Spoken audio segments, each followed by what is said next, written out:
downloads it to like a DVD file, and then I put it through. So I do 2 programs, and then it can upload it. What's up, Dougie? Hey, congratulations, JP. Thank you. Congratulations on fatherhood. Now, part of fatherhood is watching the, keeping up with these little ones, man. Yeah. So that's your son. Yes. And he's 20 months. He's 20 months. He's just on his. You're gonna have to go get him. But for you folks at home, JP is also the proud father of a newborn daughter named Sophia, I believe.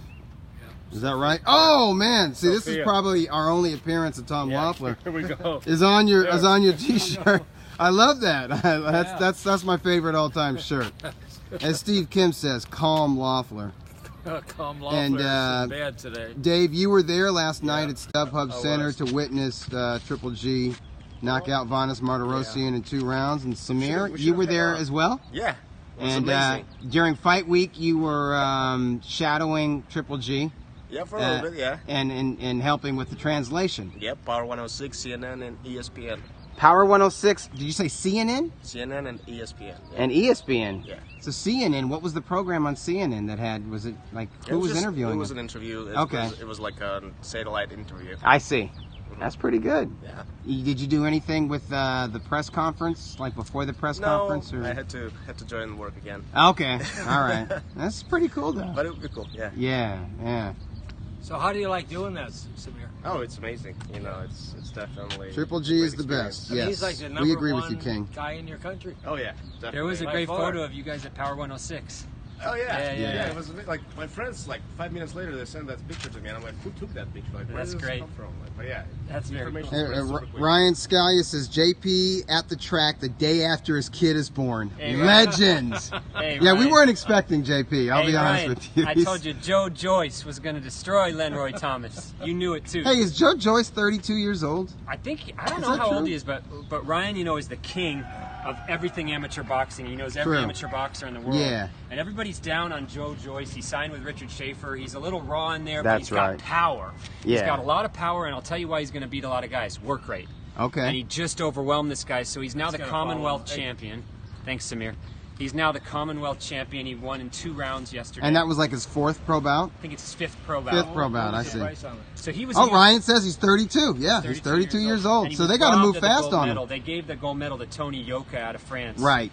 Who's now avoided 5 steroid tests. Right. You're talking about the 2016 Olympics, 2016. Right? Yeah. So Joe Joyce, look out for him. He's going to make for fun fights. He's the Commonwealth champion at 5-0. And Ryan says it was his fourth pro bout. Oh wow, okay. So Commonwealth champion, 4th pro bout. Yeah, that's impressive. So he's 4-0. He has all knockouts, and he won in 2 rounds, and the bet was under 5.5.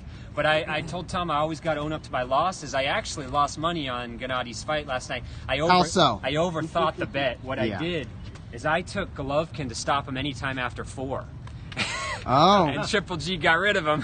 Yeah, you know what? Vanes pissed him off at the end of the 1st round with that 2-piece. Yeah. That hook and that hook cross combo. But this is a lesson to me, and I did great on the weekend because overall. But this is a lesson to me with Triple G, right?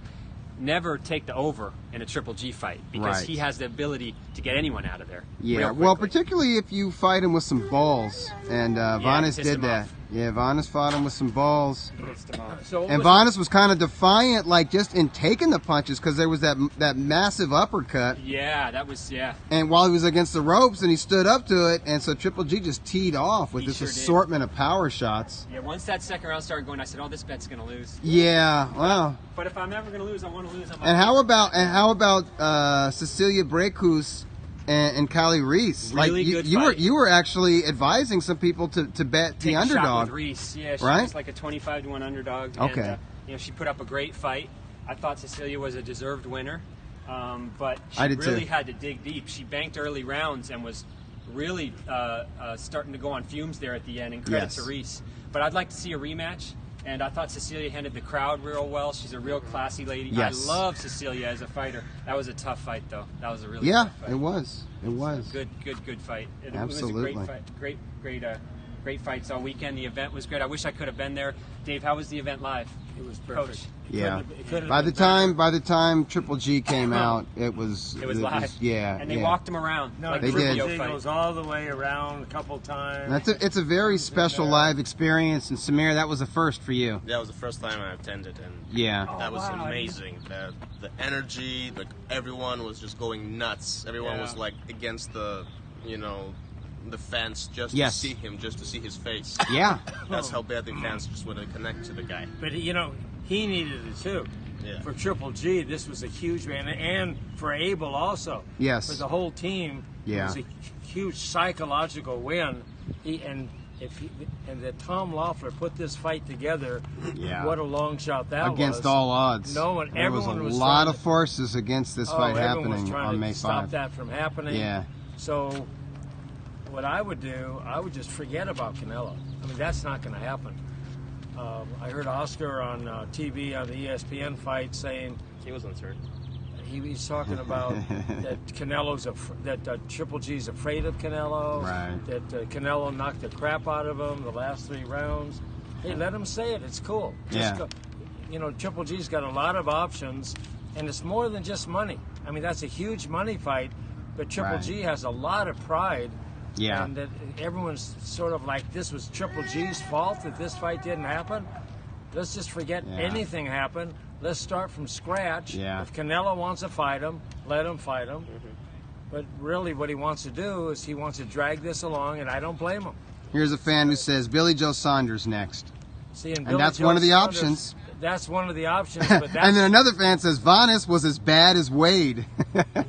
Well, I tell you what, I disagree with that. Vanes is a lot better than Wade, but Triple G dispatched him the way he dispatched Dominic Wade. Yeah.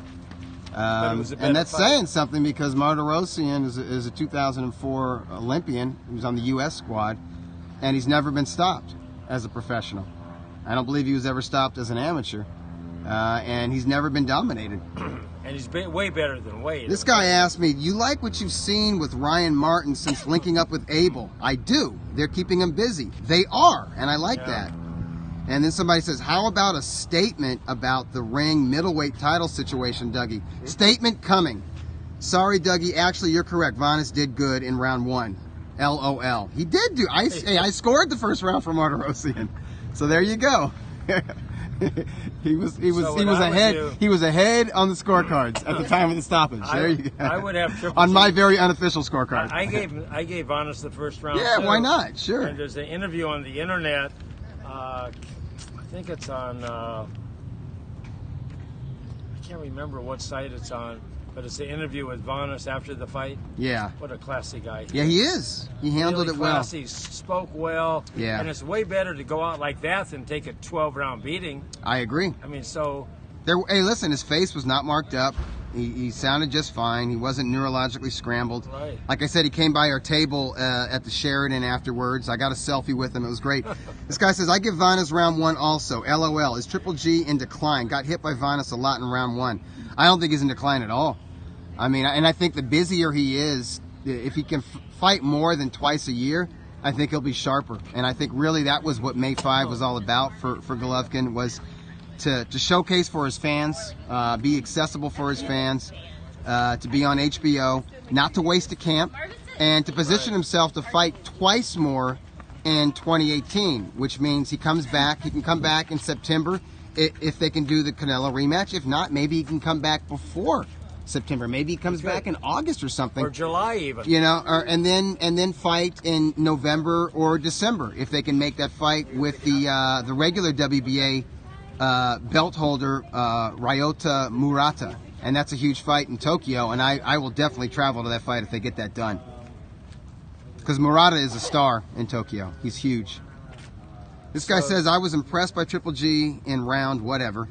That was a brutal finish, no doubt. And I saw that Triple G had hurt his knuckle in the fight. Do you know if this was serious? Not serious. It's just bruised. Vanes has a hard head. Charlo is the best fight, this guy says.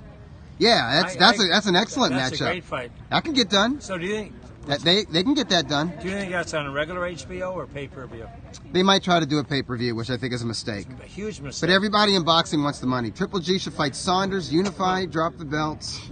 Unified drop belts, then only money fights. Oh, this guy's saying fight Saunders so you get all the belts. So you say I'm undisputed, then drop the belts. That's you know, guys have done that before. Yeah, guys that's have not done a bad that. idea. Yeah. But I would fight Triple G right back. This guy asked. Here's a question for you. If a rematch with Canelo happens, Coach, do you think Triple G can stop him? Well, the first fight I was positive he was going to stop him. I was positive it goes 12. Canelo fought a much better fight than I thought. But here's the thing. The rematch isn't happening right away. Right. There's not a chance. I think we should just forget about it, not even talk about it. Yeah. I think Triple G team shouldn't even think about it. Well, this guy's asking about Triple G, Billy Joe Saunders, and That's he wonders not if gonna they do that next, does the IBF strip him? It's possible, but I think because it's a unification fight that they can get an exemption But that from the IBF. fight's not going to happen either. I mean, Saunders Here's no sparring. What's up, Nick? If IBF, this guy's in Japan. He does some news and notes for us for the magazine. Hey, Nick, send that again. That came and went too quickly. I'm a little slow today, folks, because I was up late with the Steve Kim show, and I think I got to bed around 3:30 in the morning. Coach and Samir, you guys were there live. I want to know from you guys, what did you think after round one? Did you think all the knockouts coming? I was a little bit like.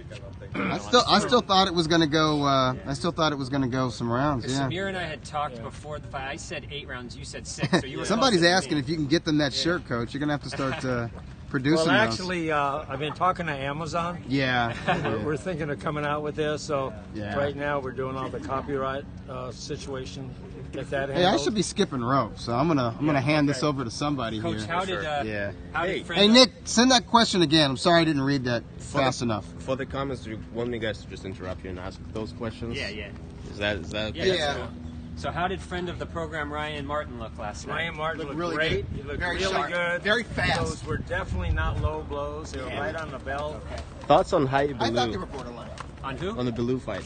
Oh, Tony Bellew stopped David Hay in the UK. Congratulations to him. You know, David Hay's body's falling apart, but Bellew, Eddie Hearn looked very excited. He's beat him twice now. He's beat Hay twice. Hearn That is was a a smart big guy. payday for both David Hay fights. Was big money for Tony Bellew, and now he's earned himself But I want to give another payday. But I want to give whoever. Tony Bellew a word of advice. He called out Ward. Nobody wants to see that fight. You know, nobody wants to see Bellew and Ward. You don't think that would do great if Ward actually went to the UK? I don't know. I think he should fight. I mean, The winner of the World He Boxing should retire. Super There Series. you go. Someone That would be writes. good. How about Bellew versus He should the winner? retire. Yeah, exactly. He should retire. Bellew should retire? Yeah, he's got I like Doug. He said he'll still fight. the winner of Usyk Gasayev versus Tony. When is that fight? We don't know. July, I think. July. I think it's going to be moved to July. Okay. Gassif was there yesterday. That's the word on the streets. In That's Russia. insider information for you Okay. cats out there. In Russia or Saudi Arabia? Do we know? No, I don't know. We don't know. We don't know. Okay. Does Bellew beat Ward in UK? Yeah. Maybe. Yeah. He's big. Yeah, if they're fighting at 215 pounds, yeah. Now, listen, if it's at like 180, if it's close to light heavyweight, I like Ward. But if it's over 200 pounds, I do want to say I think that fight was stopped a little early. Did you see the Bellew stoppage? and by the way, if the fight takes place in the U.S., love Ward, especially if it takes place in Las Vegas, because you got Uncle Bob Bennett. So you think Ward's coming back? I mean, it would be great if he stayed retired. I like it when fighters retire and they have their faculties and they have their money in order and everything. But it's hard to stay away. I don't blame them for coming back. Customer service, Bob Bennett. Customer service, Bob Bennett. Right. Someone wrote Triple G looks a lot better in the weigh-in than versus Canelo. And I looked agree. Sharp last, Who wrote that? Who wrote that? RW19139. I agree. I thought that Triple G's body looked better on Friday than it did last September. Interesting. That's true. In my Yeah. opinion. No, I don't know notice that the too. stuff at weigh-ins. Yeah, I thought he There's looked like a very whole good. science to You know, weigh-ins. You I have guess- that chisel, Abercrombie kind of thing going on. I think, like, if you bet on the fights, you're just hypersensitive to everything. Like you notice everything. You're looking at everything. You know who's really good closely. with that and who agreed is I think Evan Young. He thought Triple G looked better. Really? This time too. Maybe it's the time, the time in between, the relaxing. But he was in really good shape. Well, I think that's part of the reason they didn't want to waste that camp. Right. Is because he had just hit his peak right. when the fight became in jeopardy. Or actually, the fight was in jeopardy, sort of at the start of the camp. But when Canelo officially withdrew from the fight, Triple G had just begun the sparring phase. And they saved the sparring for basically the last 3 weeks of a fight going into fight week. Mm-hmm. So it's just 3 weeks, and it's 3 days a week. So it's basically 9 sparring sessions, really. They don't, Abel doesn't over-spar. Like, he's adjusted the length of the camp and the number of sparring sessions and the number of rounds they go to a guy who's in his mid-30s. So it's like a Emil Brusa. It's like a Milcar Brusa, and that's the way to do it, particularly with the middleweight. Yeah. Erod says he would like to see Bilal Gassiev and Bilal Usyk. I like those fights. Ooh, yeah. Yeah. Yeah, I have to go with Usyk in that. Now, I think Usyk can carry 215 just fine. I want to see Triple G versus Adonis Stevenson pay-per-view fight. In my opinion, the only one Adonis can make. Thoughts? Interesting. At 75? Yeah, I'd be into that. But I'm picking Badou Jack to beat Stevenson. That's a good upset pick. I'll go with you on that. Yeah, I'll go with you on that. That's coming is up. that actually is Stevenson the odds favorite? Stevenson Interesting. is just under a 2-1 favorite. He probably deserves to be. He probably deserves to be, but I want to say something about Badou Jack. Ever since Derek Edwards stopped him, he's been the underdog every fight, and he's won every fight since then. So Badou Jack is no joke. That's an interesting statistic. Yeah. He has been the betting underdog in every fight. Versus Durrell. Right. Well, I'm talking, the big fights. Big fights, because I think he had a few stay busies, but he was the underdog against Durrell. Yeah. He was the slight underdog against George Groves. George Groves. Really? Yes. Wow. So Badou Jack is and the against man. James DeGale, he was an underdog? Against James DeGale as well. So Badou Jack is the man. I had no idea. Erod says, for the sake of the sport, let's pray Badou beats Stevenson. Badou Jack is the man. Yeah, and I would love to see Badou Jack, if he beats Stevenson, to fight Kovalev. And he's a big-time hero in Sweden. And I like this fight that Kovalev is fighting Elater, Alvarez. I like Stormcloud, yeah. That'd be a good fight. Now, how did, because I didn't see this fight, how did Ruslan look last night? Is that Abel's fighter? He didn't have an easy time with this guy from Tijuana, but he imposed his physical strength and his technique on him over the second half. And he's undefeated still? Yes. Yes. Hey, 12-0. There was one thing that I wanted that we forgot to shout out last week. Another friend of the program, we should give credit to Chris Van Heerden, advanced in the tournament last week. Yeah, the WBC thing. He fought a great fight. Chris fought a great fight. He won a decision against a tough German guy. He boxed well. He took some shots. So Chris Van Heerden's in the semis. Go, Chris. Yeah. Santa Monica track for star. him. Question, Dougie, you going to Loma Linares fight? I am. When you leaving? I'm Wednesday. How about that? So I'll be there for the final presser, and Eddie Hearn is holding a press conference in New York City to make some kind of a big announcement. ESPN Plus, maybe? Is that maybe that's what it is? Yeah, perhaps that's what it is. I got a feeling that's And then there's the Boxing Writers Association dinner, their awards dinner on Friday. That's awesome. And then, of course, Saturday is what it's all about. Lomachenko versus Linares. That's exciting. What a fight. Coach, tell us about Linares and Lomachenko. There's only two guys who love Lomo big time. That's JP and me. Who's going to get him? Where's the Lomachenko gear? I was expecting the yellow shirt. I should have brought it this week. Yeah, I got to get one of those. Yeah, Linares is... I can see tech. him quitting also. I mean, that'd be the It's a fifth great guy fight. in a row that quits on him. I'll make a prediction. He does not quit, Ooh. and he's competitive. He competes. It's Does he it's go the 12? toughest. I do. I think, Goes and 12. I think it's the toughest fight for Lomachenko since Orlando Salido. It's physically grueling, but it's the most difficult fight he I has. want to say this about Doug and his 12-round predictions. He's excellent with them. He's the only one who said Canelo Triple G would go the distance. So you got to listen to Doug in these cases. He knows what he's talking about. Except this one he's wrong. No, he's totally wrong in this one. Jacob Caldera asks, any more woman fights coming? Thoughts? women's fight? Female fights. JP follows yeah, female Katie scenes Taylor more just than me. unified. Yeah. She's a little lower weight than Cecilia, but they could probably do a catch weight. Yeah. They could probably do a catch weight, thanks, Doug. But Katie Taylor looked good in unifying. And you got Clarissa Shields is fighting Hannah Gabriels pretty soon. Which, God, Clarissa's so much bigger than her. Yeah. I guess Clarissa's going to try to make 54? Is that her? I don't know. Does Loma unify with Top Rank? Whatever happened to Shields fighting Christina Hammer? They got to do it. I don't know what they're doing.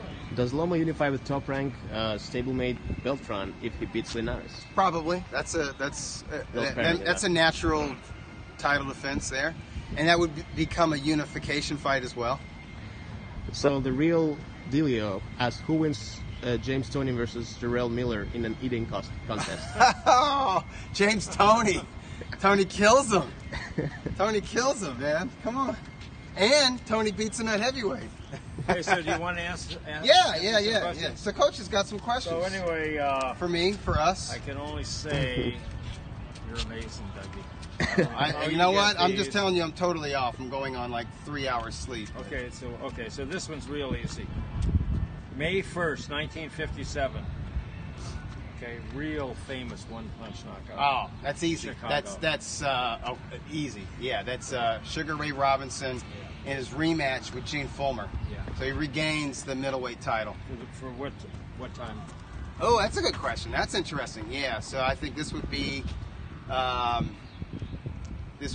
his. The first time he lost it was against the British dude, and then he regained it, and then he vacated it, and then he regained it. So this would be the third time. Fourth? What? So, okay, if it's the fourth time, tell me the other three times. I don't know. I'm gonna delete this stream. We'll start the new one. I'll check it out. Okay. Nah, because I'm telling you, he lost the first time he lost the middleweight title.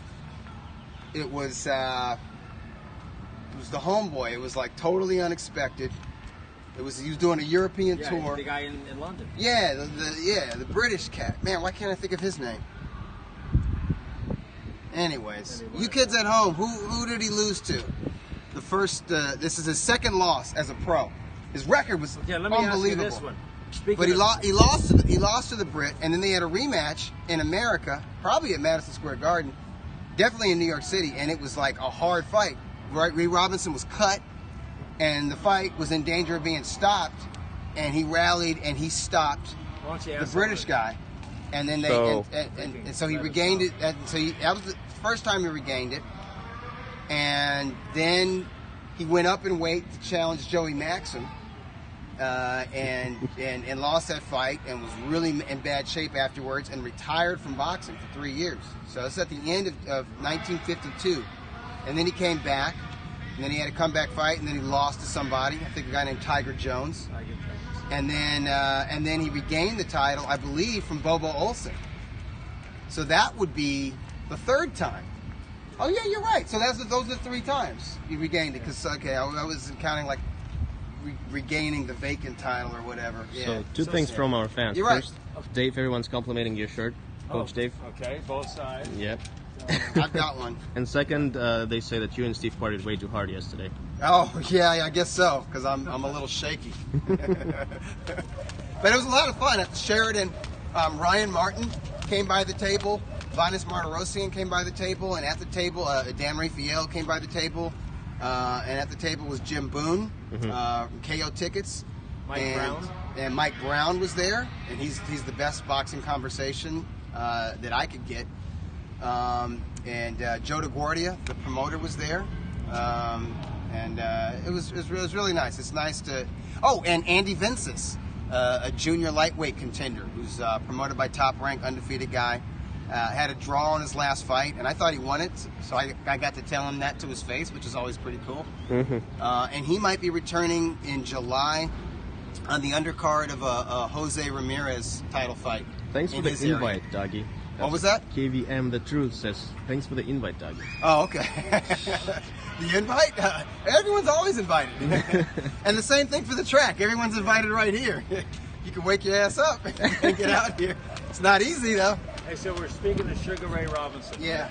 Okay, so I really want Triple G to come right back real fast, even if I'm fighting a month or 2 months or whatever. just because this fight last night was really important for him. It would have to be like an exhibition or an over-the-weight bout, Right. because Yeah. whenever he fights next, there's going to be all this pressure from the IBF for it to be Derevyanchenko. Okay, so let's say he does that fight. Yeah. So let's say they do it in 2.5 months. Yeah. And they start, the promotional gears going right now. I'd get that fight going. That's a fight I would do. Yeah. And I would do it right away because, Sugar Ray Robinson, when he lost his first fight, he was 40-0. Yep. He lost to Jake LaMotta. In a middleweight fight. Okay, and when was their rematch? The rematch was 3 weeks later. Right. And in between that 3 weeks, Fought Jackie Wilson. Jackie Wilson was a top 10 contender. A top fighter. Yeah. He fought him in between those 3 weeks. He fought him. So that's the 40s, though. That's a golden era of boxing. This is even before when TV became like the norm for boxing. Because really, the first decade where boxing was prominently featured on television was the 50s. But in the 40s, you didn't make money if you didn't fight all the time, and it was all about putting butts in the seats. And that's why those. He doesn't want to be restrained. He's got to run. He's got to be free. See, you're getting your exercise, JP. No Sparring says fight the Russian in July for Triple G. Yeah, the Russian. Yeah. So is he talking about Derevyanchenko? Yeah. Derevyanchenko's born in Ukraine. Yeah, so. Yeah. I agree. I would do it right away. Yeah. If they could do it, just do it. Forget about Canelo because it's not happening, and Canelo's just going to waste more of his time and more of Canelo's time. I wish I could sit down with Canelo and he could listen to me. We'll get him. He's got to take the high road on this. I really and it's wish. not. I don't blame him. I don't blame Golden Boy. This is the whole situation. They're going to wise up. They really do. I mean, just take the high road. It is what it is. Let's go on. And if I was Triple G's team, I wouldn't get tied up again with that because it's going to be the same crap going on again. Yeah. So just let them fight this guy. They give it a week or two on the Canelo rematch. Yeah. They're going to see it's not going anyplace. The same place. It's a dead-end road. Right. And then sign with this other guy. I guess they probably have it on But paper. why do Derevyanchenko next? Why not Jamal Charlo next? No, I want to see Charlo. No, everybody wants to see Charlo. I want to see him. I want to get. It's like, I mean, I think Sergey Derevyanchenko is a badass. I really enjoy watching him fight, and I think Golovkin-Derevyanchenko is an excellent fight. I mean, that's going to be two bulls in there, and they got good technique. But as far as the American audience, it's like, who do they? I mean, they know Jamal Charlo. This guy has been a world champion. He fights on Showtime. He fights on TV.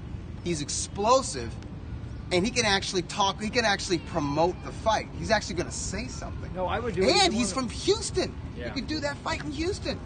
Toyota Center, 20,000 easy. Toyota Center, people. Easy. Some people are arguing about UFC here that it's easy to get licensed for UFC or something like that. During the radio show, Power 106, Triple G was asked, like, are you considering going into UFC? Why would they ask him that? That is so out of left field. So he said, when I watched the usual guys at the UFC, he said, I think I can take them down. You know what, though? He and his brother Max wrestled. Yeah. They were. I've heard he was a really good wrestler. And then he said, but when I see the elite fights, probably not. Then they asked, what about Mayweather? Would you fight him in the octagon? And he said, yeah, why not? Let's do this. Of course they got. Well, they said for $50 million, will you do that? So he said, sure. Yeah. Well, no. I mean, listen, you can make that kind of money. Listen, if Conor McGregor called out Golovkin and Golovkin fought him, I would not be into that at all. Yeah. But I can't fault him for taking that fight. You can. But I'd rather see him with Mayweather in the octagon rather than with McGregor. Like, I don't want to see Triple G in the octagon. I know, but it's just a funny conversation to have. It's just so bizarre. Okay, I got another question for you. Good old radio. Okay, here we go.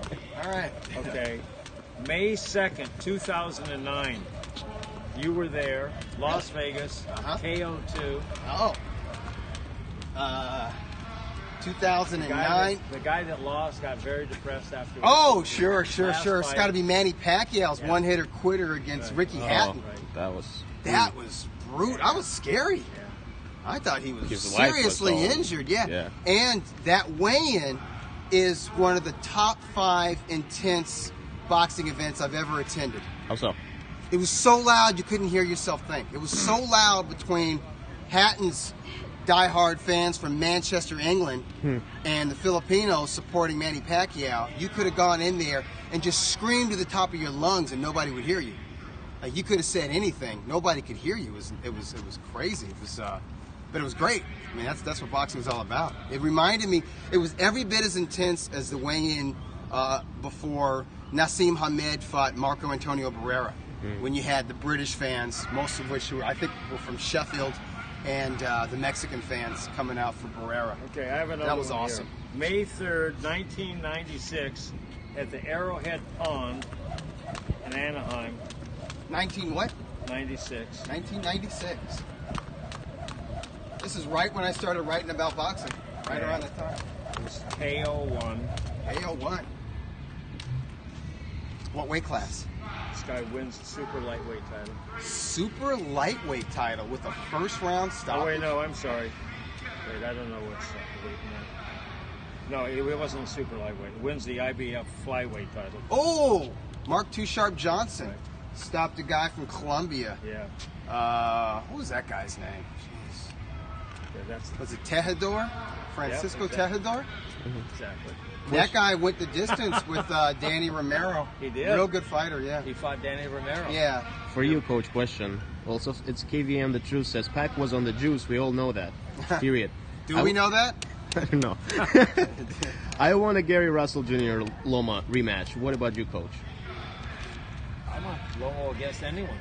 I think that's okay. He's gonna. I'm not interested in that rematch. Gary got outclassed in the first fight. Yeah. Easily lost 9 or 10 rounds. And Lomachenko's so much better now. And he's bigger. It's like, I mean, Lomachenko is fighting for the lightweight championship. Why would he drop all the way back down to featherweight?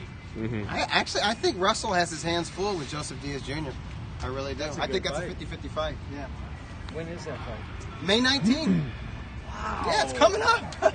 Isn't how crazy is that? Every week. And how about Joseph Diaz Jr. going to Washington, D.C., the hometown of Gary Russell Jr., and how about Golden Boy doing business, and it was a mandatory situation, but doing business with Al Heyman and the fight being on Showtime. Yeah. And how about Golden Boy with Linares doing business with Bob, and this was not a mandatory situation, and the fight being on ESPN. Is that still on real early? Yeah. You know, they had to change that around. So it doesn't, but I like that. They're not counter-programming HBO because Saddam Ali, who's in the main event of Golden Boy's other show on May 12th from Verona, New York, Saddam Ali is in with a late replacement, Jaime Munguia. I like the fight. I like it better. I think Munguia is more dangerous than Liam Smith. Yeah. Jaime Munguia was Ring Magazine's Prospect of the Year for 2017. He's out of Tijuana, folks. If you have not seen this dude, look for some clips of him on YouTube, but expect a tough fight, tough night for Saddam. Is Ryan Garcia overrated hype? Roger 76 is asking. Yeah, he's a little bit overrated. I mean, he's not as good as he thinks he is. Like, he was saying, hey, by the end of the year, I want to fight for a title, right? I'm ready for Gervonta Davis right now. If you're judging him by those comments, which is the kind of comments a 19-year-old guy is going to make, you know, especially when he's been sparking everybody, right? There are questions for JP, but I just wanted to let you know that JP has left for now. Yeah, right. Yeah. All right. And JP will. I don't know if he'll agree with me, but I think Ryan's got a lot of talent and a lot of potential, but no way in hell will he be ready for a world title this year, or even next year. Or ever. And he can be. I mean, listen. If you can in your 15th fight, having never fought past 8 rounds, to go 10 rounds with Jason Velez and win the fight, he clearly won the fight. That says something because Velez is an experienced dude. He's not a bum. That says he doesn't need to be calling out Gervonta Davis. He's not ready for Gervonta Davis. Gervonta Davis is the second best junior lightweight in the world behind Lomachenko. And no shame in that. How old is he? Do you know? He's very young. Gervonta is probably 22 or 23. Oh, wow. Yeah, so he's young. So let's here's the thing. Let's see where Ryan Garcia is when he's 22 or 23. I think he'll be ready for the world when he's 22, but you got to let that happen. Listen, Oscar De La Hoya was not ready to fight for a world title when he was 19. People say he needs a proper trainer. You can't. Well, I mean, let's see. I mean, the thing is he'd been knocking everybody out, so it's hard. It's hard for it's hard for for them to say, oh, the kid's got flaws. And when you're knocking guys out and some solid dudes out, it's hard to see anything wrong. And they don't take criticism very well. Because I did some of his early broadcasts, and I just pointed out things that everybody else was pointing out on Friday night. And I had the King Ryan Army come down on me via social media. That was fun. You mean all the girls? I guess. There's a few guys that are on that bandwagon, and that's all good. But when you go 10 rounds and you struggle a little bit, well then father and son, fighter and coach can go back and watch that fight in its entirety and say, oh yeah, you know what? You need to do more on the inside. Oh, you know what? Your jab needs to be more consistent. You got to get some head movement in there. You got to bend your knees a little bit in spots, and just those technical adjustments can be made after you go 10 quality rounds with a quality opponent, and that's what we had Friday night. So kudos to Ryan Martin. I'm sorry. Well, Ryan Martin, kudos to him too. He looked good. He looked good on Saturday, but kudos to Ryan Garcia for taking on Jason Velez in just his 15th pro fight, and headlining a fight. That's a lot of pressure. It's not easy. And kudos to Golden Boy and notably matchmaker Roberto Diaz. I'm going on 3 hours of sleep, folks. Robert Diaz for making that fight, because it's the kind of fight where everybody knows now where Ryan Garcia is. And so you can make those adjustments in terms of his matchmaking and in terms of what he works on in the gym. Does he know where he is? I think so. I think so. I mean, he's a cute kid. But just going on the post-fight interview, yeah, it seemed like he was like, okay, there's some improvements to be made. I believe I heard him say that. So that's good. And he's not out there gloating and talking shit on social media after Friday. I haven't seen anything, so he's a little bit closer to the earth right now. His feet are a little bit closer to being on the ground. And that's great. That's exactly what you want. Good for him. Yeah. You don't want to be like, bring on Gervonta. That'd be a mistake. So that was my tough question. The guy from Colombia, and you got it? Francisco Tejedor. Wow, that is incredible. Right? Yeah. Do you know what his record was going into that fight? Tejedor? I think Tejedor only had one loss. Maybe or one or two losses. Yeah. I think it was one loss and that was to Danny Romero. And what about Mark Too Sharp Johnson? He was undefeated. Oh, no, he had a loss because he lost his second pro fight. Right. He fought an Irish dude in Ireland on St. Patrick's Day. He's the GOAT, man. That's like Too Sharp is the GOAT. Who does that? I love it. He was 28-1. 28-1, yeah, that sounds right. Okay, so here's one. This was May 3rd, 2007. This was in Tokyo. This guy retains his WBA super featherweight title. He won KO in 8. So you know the guy who won. I want to know the guy who lost. Tokyo. Yeah. Super featherweight. And this is 2007? Yeah. So super featherweight is a 130-pounder. That's a junior lightweight. Who held the WBA title? The WBA 130-pound title. Did you say 2007? Yeah. I'm drawing a blank. People are guessing here, too. And I must have something wrong if you don't know it. Because you know this guy. I know this guy, huh? Well. No sparring gave his choice. You found okay. Edwin Valero. Yeah. Yeah, Edwin won that title in 2006 against Vicente. But he retained it. This time. Yeah. So this was a defense. In Japan. KO8. What's the name of the guy he beat? Japanese dude? Yeah. Shimoda? Is the last name Shimoda? Not Shimoda? I don't know. I can't remember. Ushiyama or Miura? Nobuhito. Nobuhito? Honmo. Yeah, Honmo. Honmo hung tough. I think he got stopped with just cuts. Yeah, and I don't think Valero looked good in that fight either. It's on YouTube.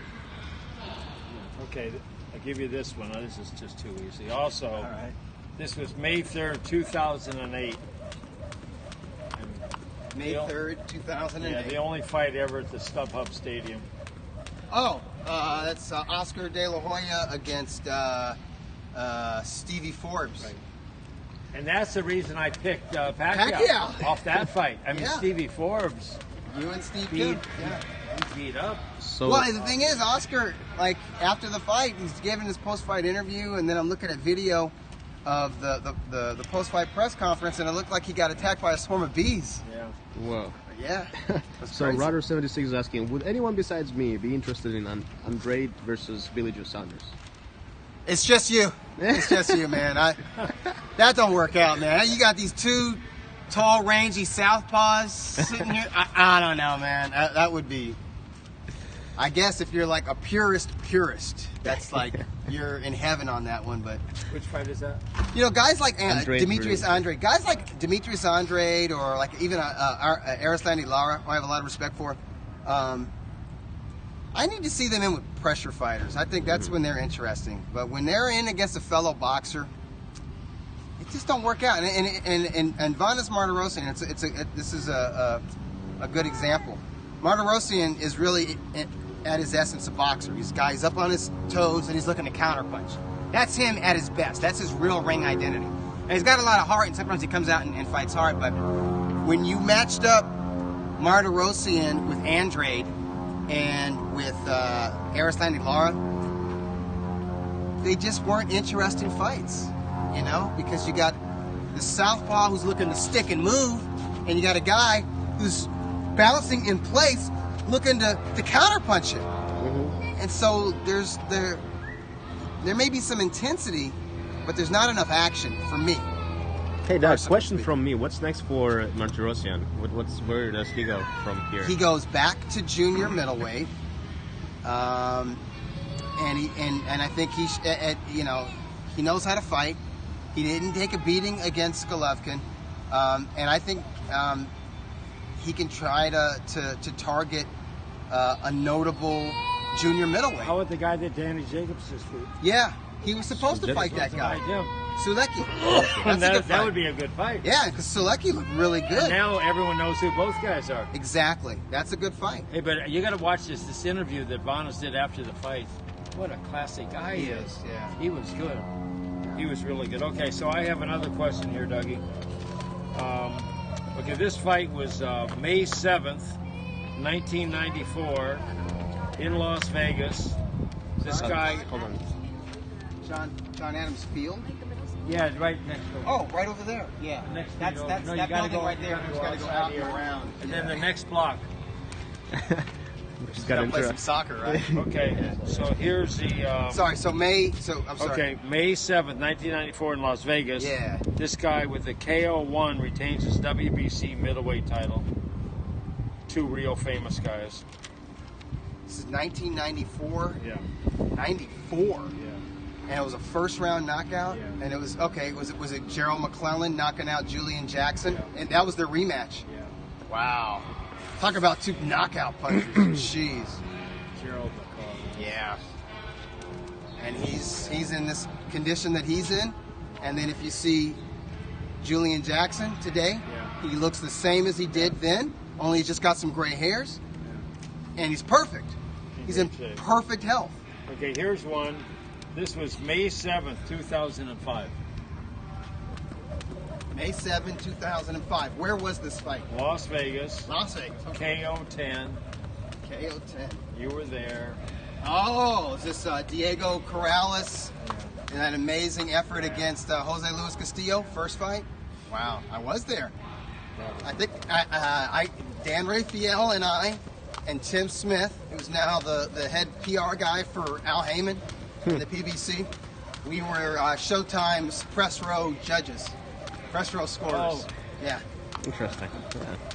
And I think Tim Smith and I had the fight even going into the 10th round. Okay, how about this one? May 8th, 1982. This guy wins the WBA lightweight title, KO1. You know who it is. May 8th, 1982. Yeah, Las Vegas. You know. WBA, what's the division? Title. He wins the title. May 8th, 1982. Yeah, 1-round knockout. You know, WBA. This is Ray Mancini against Art Frias. Right. Frias. Yeah. Okay. Here's one. And it was a fiery fight while it lasted, right? Yeah. I feel like we need to be helping JP. I know. Hey, he's getting a workout. Yes, he is, man. It's physical. Hey, is Ray Mancini one of the great guys of all time? Yeah. You know, he retired at 26 years old. Yeah. But he came back a few times. Yeah. It's hard. He came back against Camacho, and he arguably won that fight. It was a split decision loss. And then Greg Haugen, and he had nothing. Yeah. And Ray Leonard did the same thing. Kept coming back. Couldn't, What do you think is the main motivator for coming back? Is it purely monetary or? No, it's just like a lot of times it's just like what am I going to do? Like, it was for Ray. You've been a boxer your whole life, and then you're not. You have no and skill. It's like, well, I think I'm supposed to be training for something. For Sugar Ray for the last fight, strictly money. Really? Yeah. Strictly money. Well, it was a good move because $4 million. I've been to his house. I know. In the Pacific Palisades, and it's a nice neighborhood, and that place is palatial. I mean, and he's a great he must have made some very good business moves after that fight. You know, he must have invested his money well, or just got some. Well, let's say when he got the $4 million, Yeah. you could buy a house in LA for $200,000. It's now worth $3 million. That's true. Yeah. So, yeah. in the house where he lives, those houses are probably $500,000-$600,000, and now they're $15 million. Yes, that's true. So it's You're like- right. You're right. You know, That's a good point. You could just throw a dart. How about that real estate next to the Forum, with all the stadium he's building there now? Yeah. There's like houses right across the road, old houses, but like I'm sure that those skyrocketed. Well, all of the properties go. I live in Inglewood. All the properties going up. There's houses that are smaller than mine in my neighborhood that are going for $700,000. Real estate talk, everyone. That's what people do in California. Talk about that and their careers. No, and that script. No, Dave, no. how's the script coming, by the way? No, I'm working on a script. How's the Tom Loeffler story And I've coming? got 3 deals going. I've got a startup going, and I also drive an Uber. I have Sean Porter. So Rodder76 says I have Sean Porter beating Danny Garcia. What's Dougie and Coach's prediction? I agree. And That's a great we're big fight. Porter fans. I love Porter. Yeah. There's a guy in the best shape of anyone. You know, he's got a different style, but he's real good at it. He is really good. And He's a mauler. And he's good. He's a physical effective. mauler. It works for him. It's good. I can't wait to if see you're him. if you could take a shot like that and you're that physically strong, Yeah. why not fight Physically like that? and mentally. Yeah, but I think Danny Garcia is mentally strong as well. And you look at his resume; it hasn't been the best in recent years, but there's some real killers on his resume, and he's proven that he knows how to win. He knows what to do. He couldn't get it done against Keith Thurman, but that's it. So far, that's the only guy officially to be able to outpoint Danny Garcia. So it's not easy. Speaking of Uber driver, I was going to the Triple G thing at Power 106, and my Uber driver just said, like, where are you going? I said, radio station Triple G.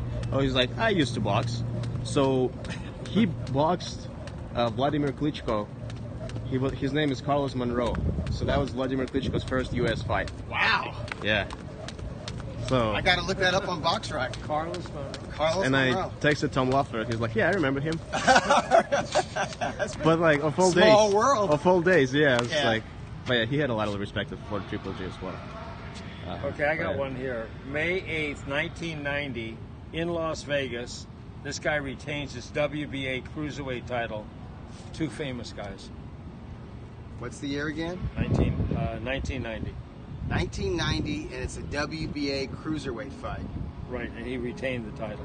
By what? Knockout or decision? Winner 12 decision. Winner 12. WBA cruiserweight fight. And they're 2 well-known cruiserweights Yeah. fighting for this is 1990. Well, the one guy who won, he had gone up to cruiserweight.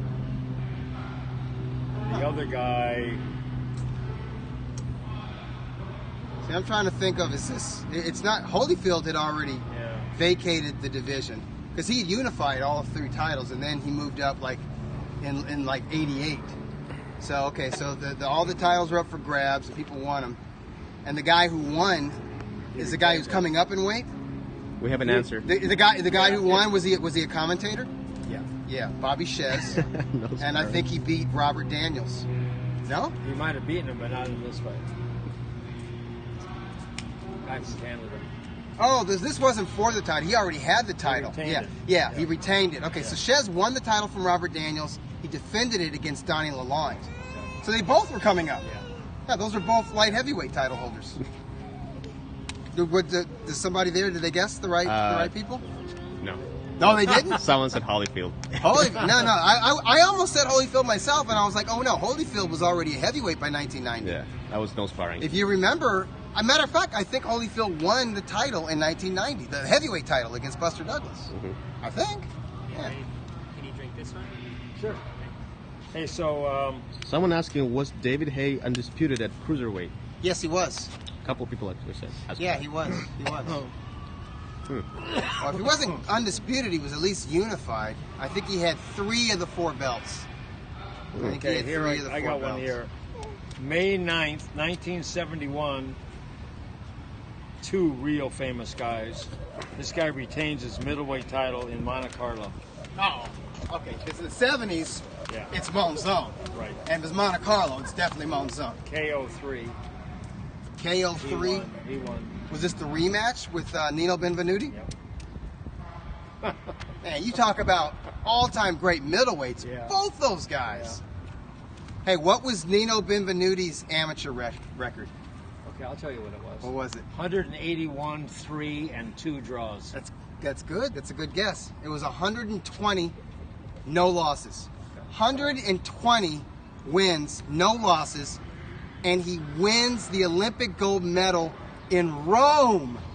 Nice. Oh my God! You're Italian and you win it in Rome. And then, how many consecutive professional bouts did he win, starting with his pro debut? 27. 65. Oh. 65. But I'm gonna zoom in on your face. Let's get all 65. Is he still living? But let's get all yeah, and he's great. I mean, he's healthy. The healthy dude, Nino Benvenuti. Yeah.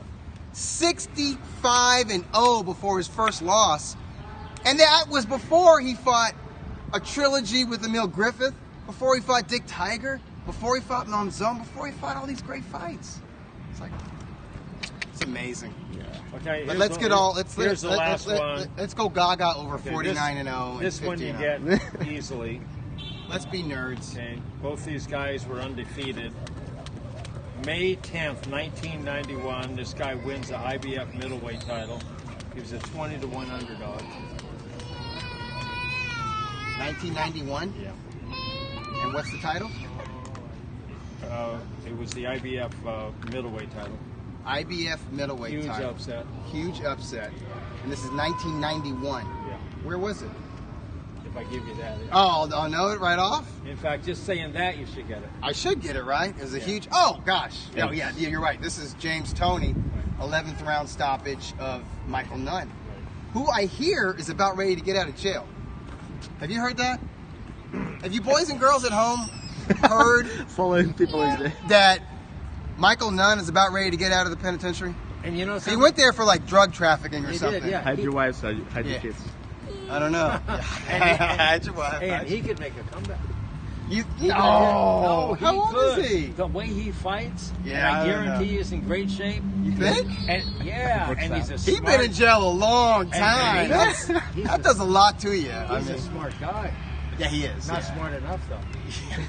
That's sad. I mean, that was like... Not smart enough to stay away from... quick picks? You want yeah. We should wrap this up. Yeah. So you did good? Yeah, I did okay. You stumped me on one. What did you stump me on? I didn't try to stump you. That was the guy, the Japanese guy. Yeah. I should have known that, though. Honmo. So, Coach, Friday night, who do you like? This is Tony Harrison versus Ishii Smith. Ishii didn't do too bad last fight against Ishii can fight, but Ishii's a gatekeeper at this Who do you stage. think, Coach? There's no odds. I can't pick Ishii Smith to win a fight. I mean, Fair enough. And he fought. Who did he fight? He gave J-Rock a difficult fight. Fought Vanis also. Yeah. And Vanis, right? He fought Vanis. Yeah. Right. He's not an easy out, man. Vanis is my new hero. No, I'm going to say Harrison by decision. Okay. Yeah, because Harrison's got some athleticism. He's a good boxer. You want to give a pick for your people? Yeah, I'm trying to think of it still. There's not a lot of... Oh, yeah, I know the one we're going to do. Well, Latif Coyote versus Tabiti. Who do you guys like? No odds on that yet. Tabiti. Yeah, Coyote. Worst. Let's see. Saturday we have Top Rank. We'll leave that for last. There was another card on what about on Saturday? What about what's your pick in the Saddam Ali Jaime Munguia fight?